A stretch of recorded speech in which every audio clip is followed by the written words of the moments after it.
हरे कृष्णा। सभी वैष्णव भक्तों के चरणों में दंडवत प्रणाम। मैं राधिका प्राण वल्लभ देवी दासी आपका स्वागत करती हूँ। तो इस समय हमारी कथा श्रृंखला में चल रही है मार्गशीर्ष मास कथा।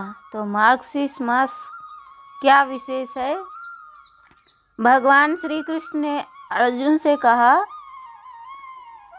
कि हे अर्जुन, 10वें अध्याय में भगवान अर्जुन से कहते हैं कि हे अर्जुन, मासों में मैं मार्गशीर्ष मास हूँ।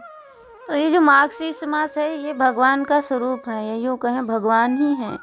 तो इस मास में भगवान की पूजा का अधिक महत्व है, इसलिए इस मास में एकादशी का भी महत्व है और इस मास में गीता जयंती भी आती है। अथ 5वां अध्याय। ब्रह्मा जी कहने लगे कि हे अजित, श्री विष्णु को पंचामृत से तथा शंख से जल डालकर स्नान कराने से जो फल मिलता है सो कृपा करके मुझे बताएं। कहिए। भगवान कहने लगे, जो मुझको दुग्ध से स्नान कराते हैं उनको प्रत्येक बिंदु में मैं अश्वमेध यज्ञों का फल देता हूँ। दही से स्नान कराने से दुग्ध से 10 गुना, घृत से दही से 10 गुना, मधु से स्नान कराने से घृत से 10 गुना और मधु से 10 गुना फल चीनी से कराने से मिलता है। मंत्र पढ़कर गंध पुष्प जल चढ़ाने से सबसे अधिक फल कहा गया है।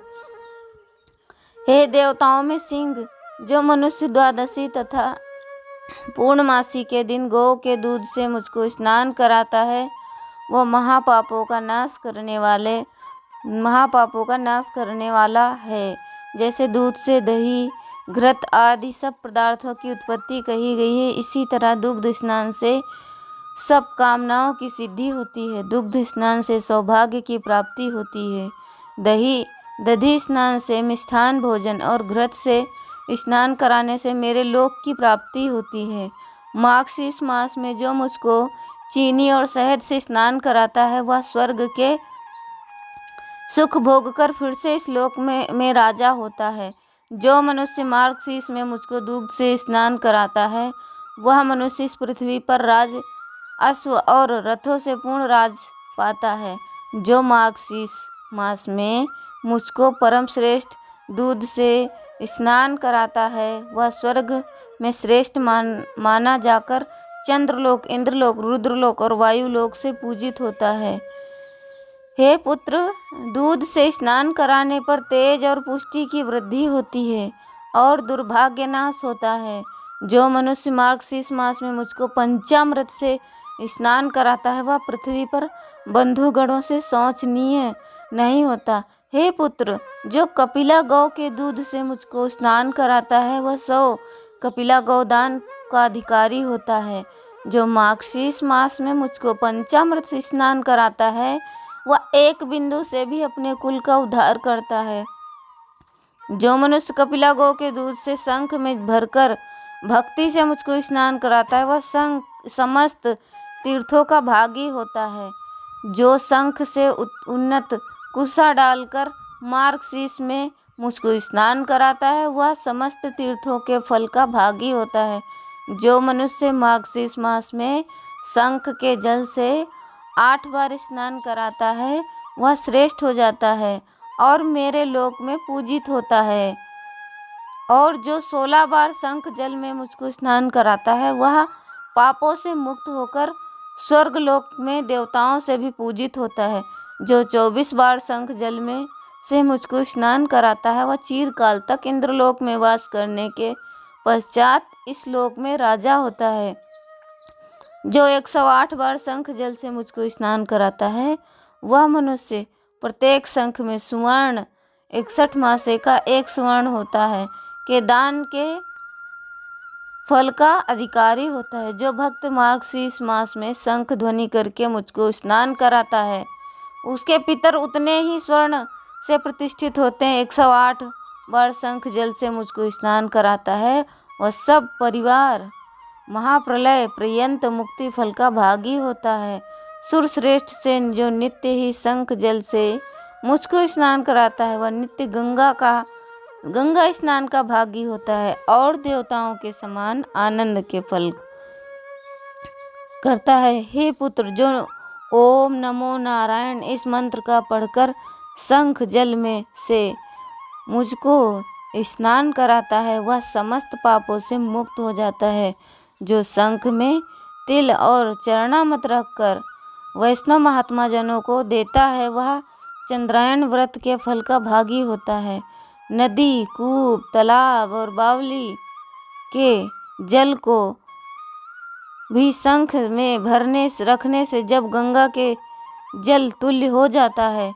जो वैष्णव मेरे चरणामृत को लेकर सिर से धारण करता है वह तपस्वियों से भी श्रेष्ठ मुनि है।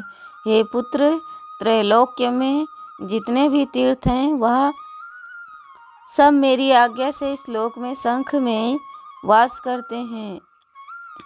इस कारण शंख को श्रेष्ठ कहा गया है। जो वैष्णव मार्गशीर्ष मास में शंख में जल भरकर इन मंत्रों से मुझको स्नान कराता है उस पर मैं अत्यंत प्रसन्न होता हूँ।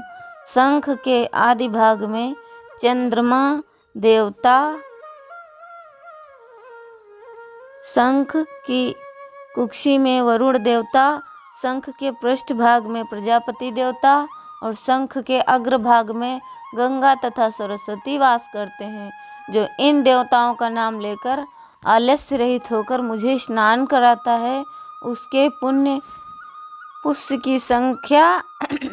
की संख्या देवताओं से भी नहीं हो सकती। हे देवेश, जिसने मेरे सामने पुष्प जल अक्षत से युक्त कर शंख पूजन किया उसके घर में सर्वत्र सुख वाली लक्ष्मी वास करती है। जो शंख को चंदन से पूर्णाकार मेरा भजन करता है तो मुझे 100 वर्ष के लिए सुख प्राप्त होता है। जो शंख में जल, पुष्प और अक्षत रखकर मुझे आर्घ्य देता है उसको अनंत पुण्य प्राप्त होता है। जो शंख में आर्घ्य लेकर मेरी प्रदक्षिणा करता है उस प्रदक्षिणा से सप्तद्वीप सहित सब पृथ्वी हो जाती है। जो वैष्णव मेरे सिर पर घुमाकर शंख जल से मंदिर का प्रोक्षण छिड़काव करता है उसके घर में कभी अशुभ नहीं होता। जो मेरे चरण जल को लेकर शंख में रखकर अपने सिर में लगाता है उसका ना तो मानसिक चिंता होती है, ना ही ग्लानि होती है और ना ही नारकीय भय होता है। सिर पर शंख जल को देखकर ग्रह, राक्षस, पिशाच, सर्प और दानव यह सब 10 दिशाओं में भाग जाते हैं। जो उच्च स्वर में वाद्य बजाकर और मांगलिक गीत स्वर से भक्ति पूर्वक मुझ को स्नान कराता है वह अवश्य ही जीवन मुक्त हो जाता है। इति